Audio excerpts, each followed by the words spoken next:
इतिहास के सभी विद्यार्थियों का बहुत बहुत स्वागत है। और आज हम कक्षा 12वीं का दूसरा अध्याय पढ़ेंगे। पहला अध्याय था हड़प्पा संस्कृति और सिंधु घाटी सभ्यता से जुड़ा हुआ ईंट मनके। और आज का हमारे पाठ का नाम है राजा, किसान और नगर।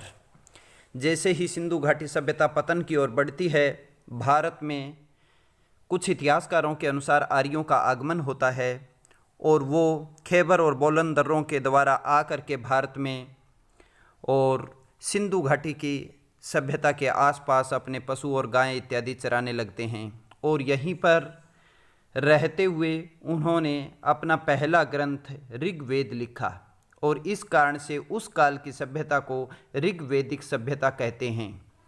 और ऋग्वेद के बाद के काल को उत्तर वैदिक काल कहते हैं, जिस काल में अनेक ग्रंथ लिखे गए आर्यों के द्वारा, जैसे सामवेद, यजुर्वेद, अथर्ववेद, ब्राह्मण, आरण्यक, उपनिषद। तो ऋग्वेद के काल के तुरंत बाद एक खास घटना घटी, उस कारण से ही दोनों के काल का विभाजन होता है और वो घटना थी लोहे का आविष्कार। 1000 ईसा पूर्व में जैसे ही लोहे का आविष्कार होता है और आर्य जो कि यमुना नदी तक पहुंच चुके होते हैं, और यमुना नदी तक जंगल इतने घने भी नहीं थे, लेकिन 1000 ईसा पूर्व में जैसे ही लोहे का आविष्कार होता है तो जंगल और पेड़ काटने के लिए कुल्हाड़ी का भी निर्माण होता है। और साथ साथ जो उत्तर प्रदेश और बिहार की जो सख्त मिट्टी है उसकी जुताई के लिए बड़े बड़े हलों की भी ज़रूरत होती है। तो उसके बाद जो उत्तर वैदिक काल है, उसके बाद में महाकाव्य काल आता है, जिसे हम रामायण और महाभारत जो देखते हैं उनका काल। और मानव उस समय तक उत्तर प्रदेश, बिहार, बंगाल तक के क्षेत्र में बस चुका था और यहाँ पर बस करके छोटे छोटे राज्यों का निर्माण हो चुका था। ये जो अध्याय है, ये अध्याय उसी काल का है और इस अध्याय का नाम है राजा, किसान और नगर। और यहाँ पर आप एक चीज़ और देख रहे होंगे कि इसका जो समय काल दिखाया गया है वो 600 ईसा पूर्व से 600 ईस्वी तक का काल है। अर्थात कहने का मतलब ये है कि 1200 वर्षों का इतिहास इसमें दिखाया गया है। जिन विद्यार्थियों को ईसा पूर्व और ईस्वी के अंतर का पता ना हो, वो कृपया मेरी दूसरी वीडियो जो difference between BC and AD है वो देखिए। तो यहाँ पर आप देख रहे हैं कि हम 1200 वर्षों का अर्थव्यवस्था, 1200 वर्षों के दौरान जो किसान राजा हुए उनके बारे में पढ़ेंगे। चलिए आगे बढ़ते हैं और पाठ की शुरुआत होती है प्रिंसेप और पियदसी नाम से। प्रिंसेप एक ब्रिटिश पुरातत्वविद था, या ये कहिए कि एक विद्वान था।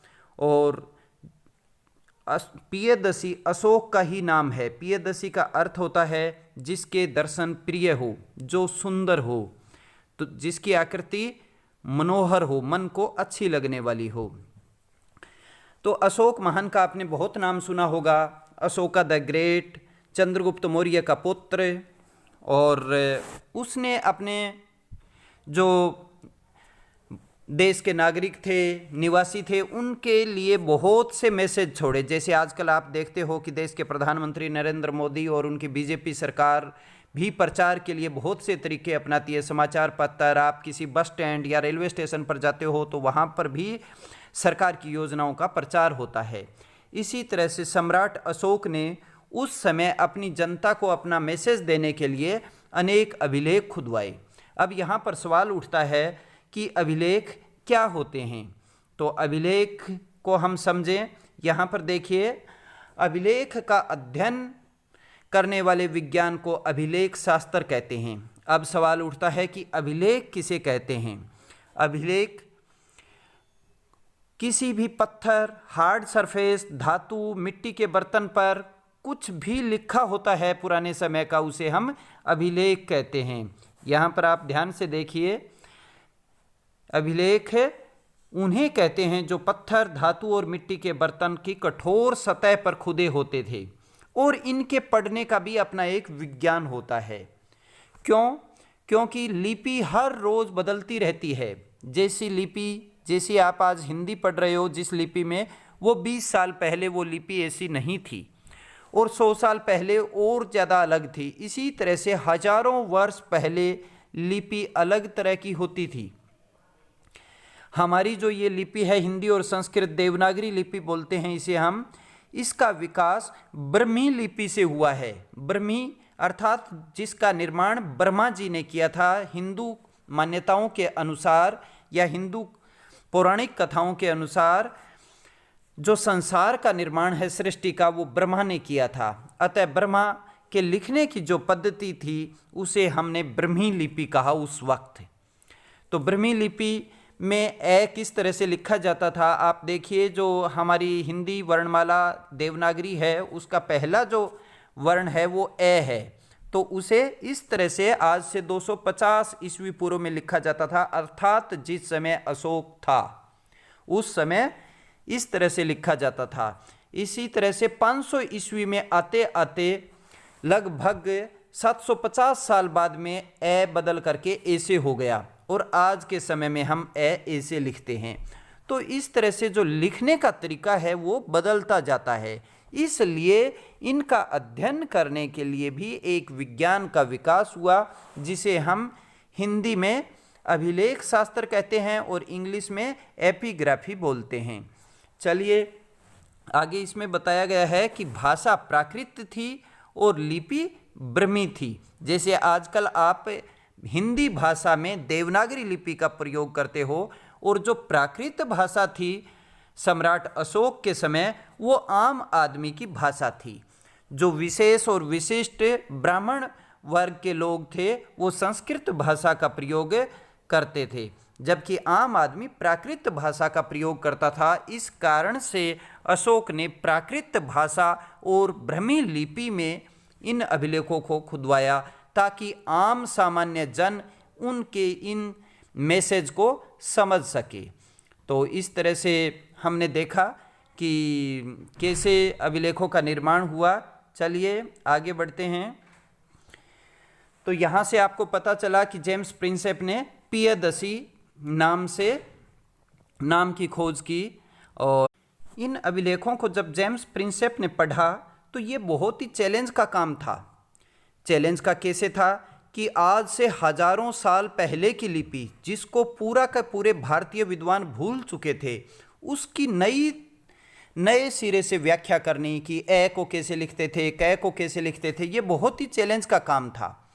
और जेम्स प्रिंसेप ने जितने भी अशोक के अभिलेख थे उन सब की एक एक प्रति पूरे भारत में भ्रमण करके इकट्ठी की, और फिर सुबह सुबह उन सभी प्रतियों को अपने सामने रख करके रोजाना चाय पीते, और ऐसे करते करते बहुत से वर्ष बीत गए। और जेम्स प्रिंसेप की इच्छा थी कि मैं इन्हें अवश्य पढ़ूंगा।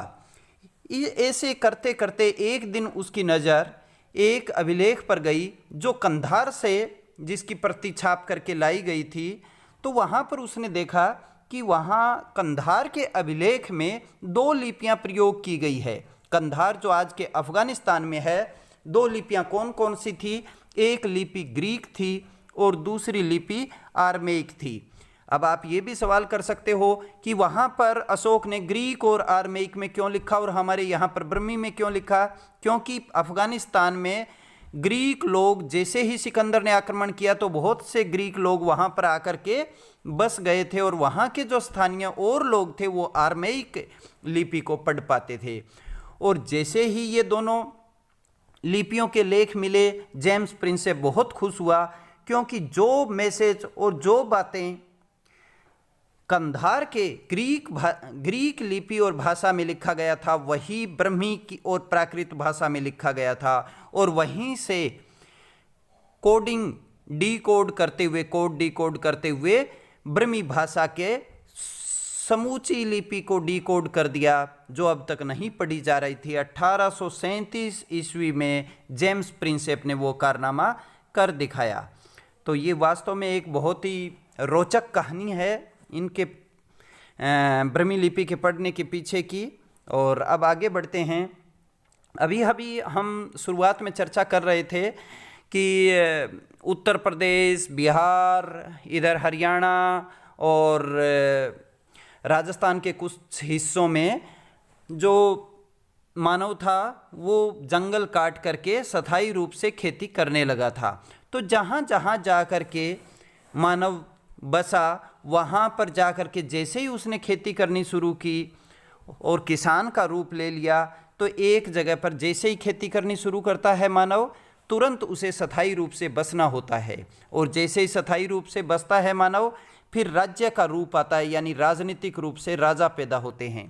पहले कबीलाई होता है, कबीले होते हैं, इधर से उधर घूमते रहते हैं, राज्य नहीं होता, कोई स्थायी जगह नहीं होती। तो चलिए बढ़ते हैं कि इस तरह से जैसे ही खेती करने वाले बहुत से समुदाय अलग अलग जगह पर बसे, और बसने के बाद में उन्होंने भारत की अलग अलग जगह पर 16 महाजनपदों की स्थापना हुई। एक जैसे कबीले एक आसपास की जगह पर बसे और वो एक कबीला एक महाजनपद हुआ।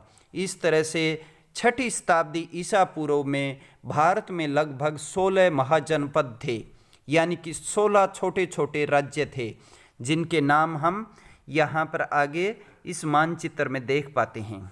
जब आप ध्यान से इस मानचित्र को देखोगे, और आजकल आप रामायण महाभारत देख रहे होंगे कोरोना के लॉकडाउन के दौर में, तो आप कुरु जनपद का नाम काफ़ी देख रहे होंगे। तो कुरु वही कौरव और पांडवों की, और इंद्रप्रस्थ जो कि पांडवों की राजधानी थी, अहिच्छत्र जो हस्तिनापुर के बाद में कुरुओं की राजधानी हुई, यहाँ पर अहिच्छत्र लिखा हुआ है। इधर सूरसेन राज्य था जिसकी राजधानी मथुरा थी। इधर मत्स्य विराट नगर जिसे कहते हैं, आप जब महाभारत देखते हो और पांडवों ने अपना अज्ञातवास बिताया था वो जगह, ये आपके मत्स्य अवंती जो आजकल मध्य प्रदेश में है, जिसकी राजधानी उज्जैनी थी, चेदी, वत्स, इसके अलावा ये पंचाल, जहाँ की आप अगर महाभारत के साथ में इसे जानना चाहो तो पांचाली, जिसे द्रुपद जहाँ का राजा था, और पांचाली जो कि पांचाल की पुत्री थी, पंचाल देश की, अर्थात द्रौपदी जो 5 पांडवों की पत्नी थी।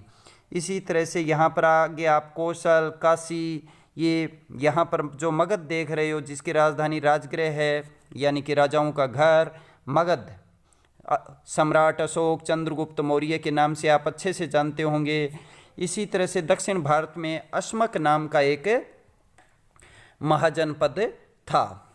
महाजनपद में से ज़्यादातर राजाओं का शासन था, राजशाही थी, और कुछ एक ऐसे भी थे जहाँ पर गणतंत्र था। गणतंत्र का अर्थ है जनता का शासन। जनता के मुख्य मुख्य नुमाइंदे एक सभा में बैठते थे और वो निर्णय लेते थे। ये जो मल नाम आप देख रहे हो और इधर जो वज्जी नाम देख रहे हो यहाँ पर, ये दोनों के दोनों उस समय के प्रसिद्ध गणतांत्रिक कबीले थे जो मिल करके निर्णय लेते थे, यानी कि लोकतंत्र और गणतंत्र जैसी व्यवस्था उस समय में भी भारत में होती थी। तो जैसे ही ये कबीले सारे के सारे एक जगह पर बस करके जनपद का निर्माण करते हैं, तो इन्हें अपने क्षेत्र की रक्षा के लिए स्थायी सेना की ज़रूरत पड़ती है, और जैसे ही स्थायी सेना की ज़रूरत पड़ती है तो हमें सेना को क्या देना पड़ता है? वेतन। अब वेतन कहाँ से आएगा?